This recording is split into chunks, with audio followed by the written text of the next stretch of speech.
22 मई 2025 को प्रधानमंत्री नरेंद्र मोदी ने राजस्थान के बीकानेर से वर्चुअली देश के 103 रेलवे स्टेशनों का नया रूप देश को समर्पित किया। ये सभी स्टेशन अमृत भारत स्टेशन योजना यानी कि ABSS के तहत नए रूप में तैयार किए गए हैं। इसमें से 19 स्टेशन अपनी यूपी से हैं।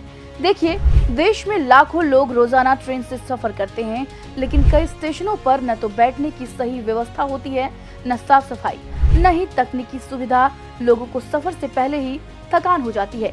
इसलिए ये अमृत भारत स्टेशन योजना शुरू की गई है। योजना के मकसद है देश के पुराने रेलवे स्टेशनों को आधुनिक और सुंदर बनाना, यात्रियों को एक एयरपोर्ट जैसा अनुभव देना, हर स्टेशन को उसकी स्थानीय संस्कृति, विरासत और वास्तुकला से जोड़ना। अमृत भारत स्टेशन योजना औपचारिक रूप से फरवरी 2023 में भारतीय रेल मंत्रालय द्वारा शुरू की गई थी, लेकिन इसकी परिकल्पना और प्राथमिक तैयारी दिसंबर 2022 से ही शुरू हो चुकी थी। ये योजना प्रधानमंत्री नरेंद्र मोदी के विकसित भारत की सोच का हिस्सा है, जिसके तहत अब तक 1309 स्टेशन चिन्हित किए गए हैं। अब इन नए स्टेशनों पर आपको बेहतर वेटिंग एरिया, ज्यादा रोशनी और साफ सफाई, आधुनिक टिकटिंग व्यवस्था, दिव्यांग जनों के लिए सुविधाएं, ऊर्जा की बचत करने वाली तकनीकें, स्थानीय कला और परंपराओं की झलक देखने को मिलेगी। ये 103 स्टेशन 18 राज्यों, केंद्र शासित प्रदेशों जैसे कि आंध्र प्रदेश, असम, बिहार, छत्तीसगढ़, गुजरात, हरियाणा, हिमाचल प्रदेश, झारखंड, कर्नाटक, केरल, मध्य प्रदेश, महाराष्ट्र, पुडुचेरी, राजस्थान, तमिलनाडु, तेलंगाना, उत्तर प्रदेश और पश्चिम बंगाल है। इनमें से गुजरात में सबसे ज्यादा 26 स्टेशन और महाराष्ट्र में 15 स्टेशन हैं।